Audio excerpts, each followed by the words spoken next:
Assalamu alaikum, I'm Aisha and you're watching Samaa News. Here are today's headlines.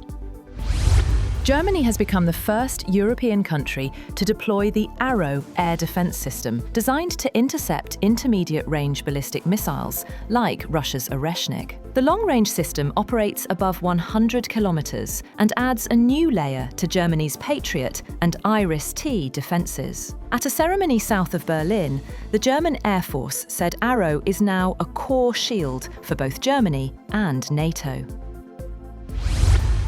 Russia and the US have not reached a compromise on a possible peace deal to end the war in Ukraine after a 5-hour Kremlin meeting between President Vladimir Putin and Donald Trump's top envoys.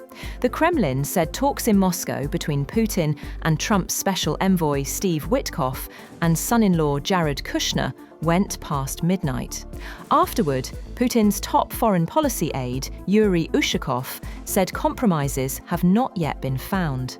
He told reporters at a briefing in the Kremlin that Putin reacted negatively to some US proposals. Meanwhile, Ukraine says US envoy Steve Witkoff spoke with its delegation after his late-night talks in Moscow with President Putin. Foreign Minister Andrei Sybiha says Kiev's lead negotiator, Rustem Umerov, has been consulting with the US, UK, France and Germany, and has been invited to continue discussions in the United States. The European Commission has outlined 2 options to supply Ukraine with €90 billion over the next 2 years, either using frozen Russian state assets or borrowing on global markets. Brussels is pushing for a reparations loan, but Belgium, which holds most of the assets, says its concerns remain unresolved. Ursula von der Leyen insists the plan raises pressure on Moscow and has broad support. NATO foreign ministers opened a high-stakes meeting in Brussels focused on the Ukraine war and defense issues, but without US Secretary of State Marco Rubio. His absence is highly unusual for a key transatlantic gathering, with Deputy Secretary Christopher Landau standing in for Washington instead. Addressing the gathering, Secretary-General Mark Rutte urged allies to speed up contributions to the Pearl program, saying faster deliveries are essential to provide Ukraine with the equipment it needs now and to deter future aggression.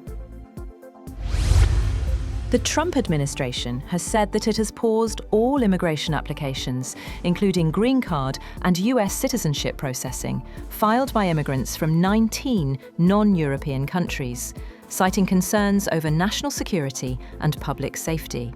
The pause applies to people from 19 countries that were already subjected to a partial travel ban in June, placing further restrictions on immigration, a core feature of US President Donald Trump's political platform. The list of countries includes Afghanistan and Somalia.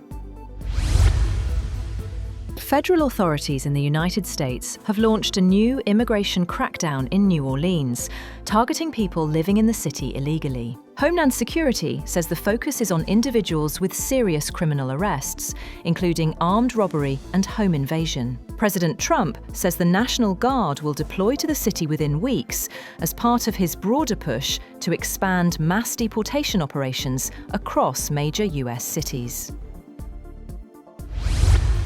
Meanwhile, US authorities have charged an Afghan man in Texas with threatening to build a bomb and carry out a suicide attack, as the Trump administration toughens its stance on Afghan migrants following a deadly shooting.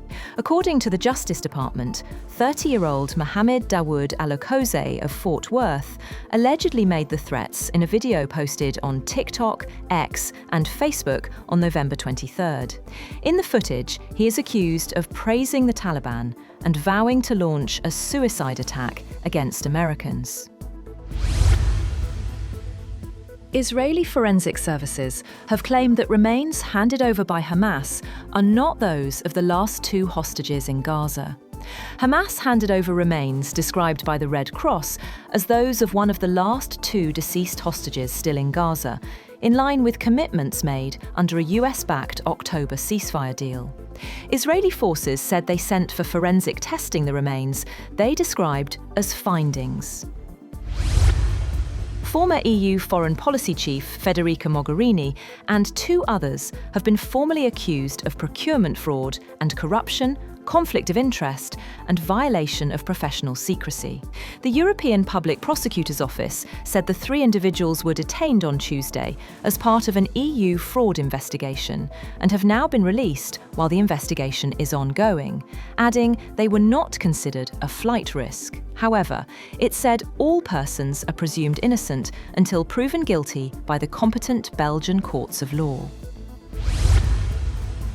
The Indian government has scrapped an order to smartphone makers to preload a state-run cybersecurity app on all new devices after an outcry from politicians, privacy advocates, and global tech companies over surveillance fears. Prime Minister Narendra Modi's government had privately told companies including Apple, Samsung, and Xiaomi on November 28th to preload new phones with an app that cannot be deleted called Sanchar Sathi within 90 days. India's Communications Ministry said that the government has decided not to make the pre-installation mandatory for mobile manufacturers. The number of people killed by floods and landslides on Indonesia's Sumatra island has risen to 708 as authorities rushed to repair infrastructure and deliver aid to cut-off areas. The disaster agency said in a press conference that 708 people have been killed since last week, a figure lower than the 753 reported on its website earlier in the day. Close to 900 people have been killed in floods and landslides that have wreaked havoc in Indonesia, and which follow months of adverse and deadly weather in Southeast Asia. That's all for now. For more updates, visit www.samaa.tv. Thank you for watching Samaa News.